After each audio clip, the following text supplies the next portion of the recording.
Salut à tous et à toutes, et c'est Mitote. Aujourd'hui, on va parler de Ivan Keller, l'un des tueurs en série les plus prolifiques du XXe siècle, enfin français, qu'on appelait le tueur à l'oreiller. Alors, j'ai choisi pour trois bonnes raisons, je vous expliquerai à la fin. Alors, Ivan Keller est né le 13 décembre 1960 à Winterheim, une cité ouvrière en Alsace. Ses parents sont vanniers, c'est des gens du voyage un peu sédentarisés. Euh, il y a 8 frères et sœurs. Son père est employé dans une mine de potasse. Il grandit dans un contexte familial assez instable. Son père, par exemple, est violent. Il oblige ses enfants à voler pour que la famille puisse survivre. Et sa mère meurt à 49 ans et un de ses frères, tentant de voler des câbles électriques, soit de tension, est sérieusement blessé aux mains. Alors au niveau du parcours criminel, enfin du début de son parcours criminel, il se spécialise dans le cambriolage et il a une certaine réputation dans le milieu du banditisme. Mais en 1981, à Bettenheim, il braque et frappe violemment un couple d'antiquaires dans leur boutique. Il vole différents objets, dont des peintures et des pattes de verre. Et en 1984, c'est-à-dire 3 ans après, il est condamné 10 ans de prison pour le braquage avec violence par la cour d'assises du Haut-Rhin à Colmar. Alors il est libéré en août 1989. Il s'installe à Mulhouse. Euh, il crée sa petite société qui s'appelle Alsa Jardin, c'est une entreprise de jardinage, il devient jardinier.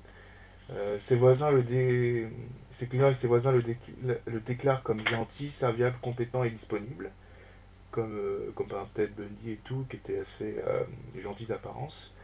Il mène une vie assez modeste pour ses voisins et enfin voilà, pour tout le monde, il est un peu monsieur tout le monde. Vraiment, c'est l'expression qu'il utilisait. Euh, alors, quand il est sorti de prison, il s'est marié avec sa femme Marina, mais il la quitte. Et il y a il y a deux femmes d'entre 88 et 76 ans qui sont trouvées mortes. Il n'y a aucune tache de sang. On pense qu'elles sont mortes naturellement.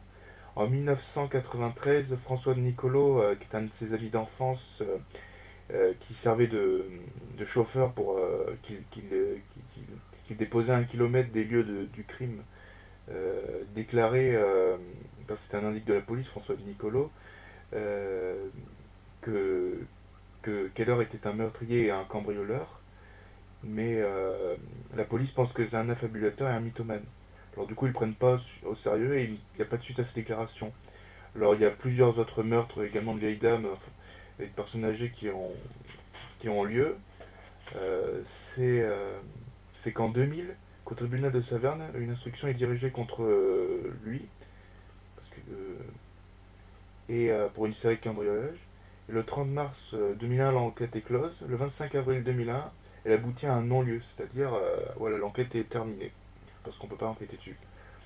En 2003, le 24 juin, il se rend à la brigade criminelle de Mulhouse et il déclare que son frère Ivan est. Enfin, non, Pierre Keller. Non, qu'est-ce que je dis? Non, c'est pas lui. C'est son frère Pierre qui se rend à la brigade criminelle de Mulhouse et déclare que son frère Ivan, c'est-à-dire le type là dont on parle, le tueur en série, est un cambrioleur et un meurtrier. Les enquêteurs font le rapprochement avec la dénonciation de François Nicolo de 1993, c'est-à-dire la première, celui que les policiers prenaient pour un mythomane.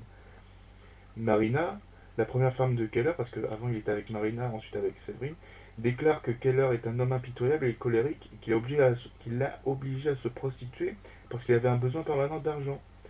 Un de ses amis de Keller rencontre que lorsque Keller a rencontré Séverine, il était déjà en couple avec un autre type et que Keller allait voir le type et l'a menacé en lui mettant une arme dans la bouche pour le contraindre à lui céder à Séverine, la femme.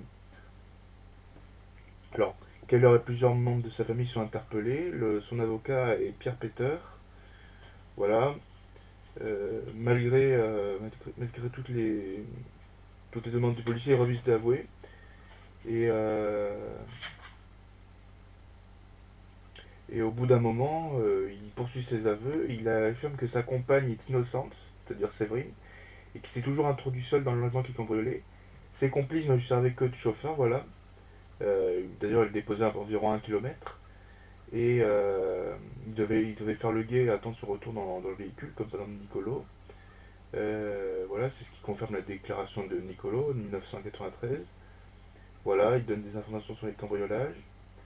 Il explique qu'il se servait de son métier de jardinier euh, pour espionner les gens, pour savoir, généralement ils s'en prenaient à des personnes âgées. Ils cherchaient des maisons un peu négligées ou délabrées parce que les occupants faisaient des économies qu'ils dépensaient pas dans l'entretien des maisons. Il s'arrange pour se procurer une clé d'une porte extérieure, voilà. Du coup, s'il doit pénétrer par effraction, il s'arrange pour le faire de manière aussi indétectable que possible. Voilà, il ne cambriole que pendant la nuit. Et pour pas courir le risque de l'occupante, que l'occupante se réveille pendant qu'il fouille, il l'endort, enfin c'est le terme qu'il utilisait pour parler des meurtres. En fait, il les étrangle. Lorsque la personne est endormie, il étend les bras de la personne le long du corps, il remonte le drap au niveau du cou, et il refait le lit à la perfection pour faire croire que la personne est morte naturellement. Alors, lorsque les enquêteurs demandent à quelle heure combien il a tué de personnes, il a endormi même, selon ses termes, il déclare en endormi 150. Du coup, les enquêteurs pensent que c'est le tueur en série français le plus prolifique du XXe siècle. Il demande des précisions, il répond qu'il peut pas, étant donné le nombre, en regardant des cartes et en faisant un peu l'enquête, il pense qu'il aurait fait jusqu'à 40 meurtres, mais il est mis en cause pour 23 meurtres seulement. Et il déclare également avoir agi en Alsace, en Suisse et en Allemagne. Euh, il est mis en examen pour 5 décès. Il a commis, enfin il y a 8 crimes aujourd'hui qui sont prescrits mais qui auraient pu compléter cette liste. Prescrits, c'est-à-dire ça fait trop longtemps qu'ils ont été commis, alors du coup on a terminé l'enquête, c'est un peu comme un non-lieu mais c'est un peu plus compliqué. Et le 22 septembre 2006, dans sa cellule au sous-sol du tribunal de grande instance de Melos, il se suicide. Il se pend à l'aide de lacets de chaussures, il les entrelace pour former une corde qu'il insère dans le néon, il se pend avec. Voilà, j'ai choisi pour trois raisons. Alors d'une raison, tuer en série tue soit de manière intrinsèque, c'est-à-dire pour le plaisir de tuer, ou soit pour de manière extrinsèque, par exemple pour l'argent. Lui, c'est le cas. C'est pas le cas, par exemple, pour Edmund Kemper ou Ted Bundy. Également, je l'ai choisi parce que il était en Alsace. C'est là une des régions en France où il y a le plus de tueurs en série. Alors, la région de France où il y a le plus de tueurs en série, c'est le Nord-Pas-de-Calais. En Alsace, c'est parce que c'est vraiment frontalier. Alors du coup, il y a beaucoup de tueurs itinérants. Il y a, je crois Francisson, enfin je suis pas sûr Francisson, je crois que c'est plus dans le nord. Et également, je l'ai choisi pour une troisième raison. Et je ne sais plus qu'est-ce que c'est que cette raison. Je ne sais plus. Voilà. Voilà. Au revoir à tous, c'était Mythode. J'espère que cette vidéo vous aura plu. Voilà. Au revoir.